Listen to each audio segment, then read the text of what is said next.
To start this Luminary ceremony, I have the honor of introducing Mark. Mark represents what an awful lot of you out there are caregivers, the important person that's in the life of our survivors. And so, in his words, I'll let him take over as caregiver. Mark. Oh, my Lord. Good evening. One late day in August of 2011, my wife Sherry Lynn Johnson came home from work and took her shoes off. A few minutes later, her left foot started to swell up and cause minor pain.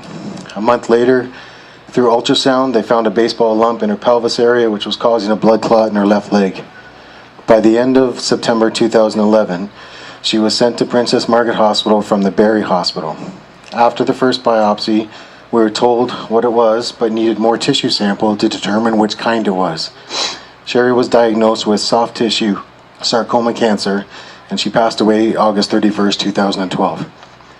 I put my life on hold to become my wife's primary caregiver, as she could not walk and needed someone with her at all times. As a caregiver, you have a lot of responsibilities to do for not only the person you are with, but for the rest of your family as well. I was her caregiver and nurse for 24 hours a day, 7 days a week, and the father of 2 wonderful boys and a new puppy named Shelby. One son going into grade 9, the other son going into grade 5. My plate was full, more than full, and as a husband, you put yourself and feelings aside while you witness your best friend, loved one, mother of your children go through cancer, and you smile and keep her positive throughout this whole journey. Because Sherry couldn't walk, we had a hospital bed in our room, and at the end of our bed where she would sleep, the doctor gave me a list of cleaning to do every day, which took me 4.5 hours a day, which he wanted done on a daily basis so she wouldn't get sick. Before we had the nurses come into our home, I would pick her up, put her in the shower, wash her the best I could do without hurting her leg, which had, as she called them, pins and needles running down her leg all the time. Every day I would administer her medication, including needles for the clot, bring her all her meals, wash, clean, dress her, but the one thing I couldn't do was her makeup. I tried, but even a clown from the circus does a better job than me. Some days no words were spoken, just silence, sitting beside her on the floor, holding her hand and watching her favorite show, Ellen, before the kids got home. It was the only time I had to sit with her during the day, knowing that one day soon I wouldn't be able to do so. I would also get her outside in the wheelchair and push her around the block 2 to 3 times a week, and some weeks not at all. When it was time for bed, I would get her ready, all tucked in, and then take the dog out for her final time. And when I came back in the house, I heard Sherry cry. Sherry cried almost every night for a year, and when I came into the room, she looked at me. I smiled and said, "Shh," and told her to close her eyes, sat beside her bed on the floor, held her hand for most of the night and sometimes until the next day before I got the kids up for school. She also had a bad bladder, which she had to go to the washroom every hour, all day, all night, so there wasn't much sleep for both of us. Every 3 weeks, I drove her to Mount Sinai for her chemo treatments and stayed overnight. The nights that I had someone to watch the kids. If they didn't have a cot for me, then I slept on the floor, on the chair, and helped her whenever she needed me. A caregiver's role is never ending and is very hard to keep emotions in check when you had to be, but somehow all caregivers do, and no one understands what not only myself but others go through, and hopefully one day there will be a cure so no one goes through this ever again. Sherry Lynn, I thank you for the first dance, our first kiss, our 2 wonderful boys, our memories that you gave me, and the life and time that we shared together. I miss you, I love you, and always will. I'll see you.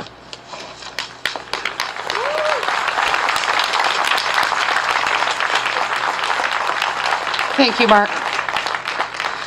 The luminaries here tonight represent our loved ones in honor of survivors like myself and the yellow shirts that were out there tonight, and in memory of those who cancer took away from us too young, too soon. Although our loved ones can't be here with us tonight, please know that they're in our memories and in our hearts, and the lights from their luminaries will guide our journey throughout the night. I miss you in January. I miss playing in the snow and you giving me that perfect carrot to finish off my snowman. I miss you in January. I miss you in February. I miss having you as my Valentine and helping me know that celebrating love does not have to be just one day of the year. I miss you in February. I miss you in March.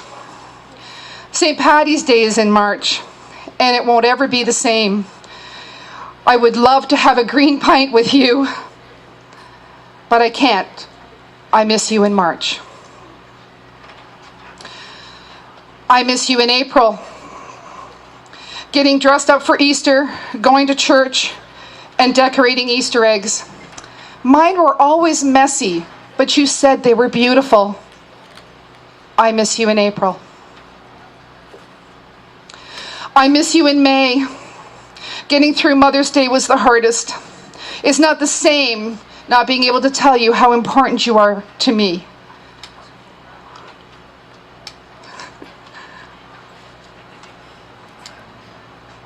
I miss you in May. I miss you in June.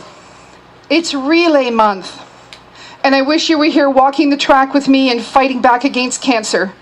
I know you'd be proud of my volunteering. I wish I was lighting a luminary in honor instead of in memory. I miss you in June. I miss you in July. My birthday's not the same anymore without that famous homemade cake with the candles on it for me to blow out. I miss you in July.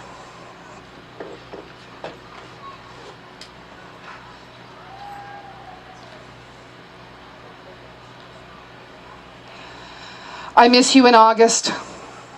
Our anniversary was August 20th. Am I right, Mark? Yes.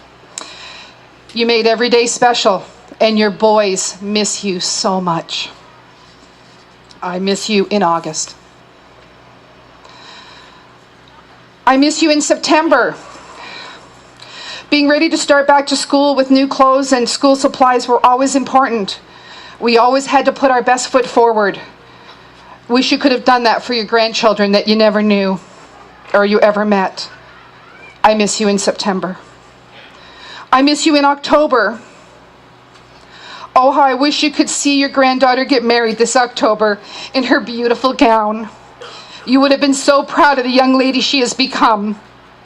I miss you in October. I miss you in November. You used to buy you yellow roses for your birthday. I can't look at them the same anymore. You only made it to 51. Far too young. I miss you in December. I'm glad to be here in December to celebrate another holiday season with my wonderful family and friends. I'll never take another snow angel for granted or another snowflake caught on my tongue. Another year has gone by. We don't miss our loved ones just every year. We don't miss them just every month. We miss them every single day. Cancer took them away from us, but it can't take away our memories. Thank you.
if you'd like to follow the pipers around, and you can start lighting the luminaries. If you have a special one that you need to light, make sure you're there to light it for yourself before someone else gets to it. Remember our loved ones while you're lighting them.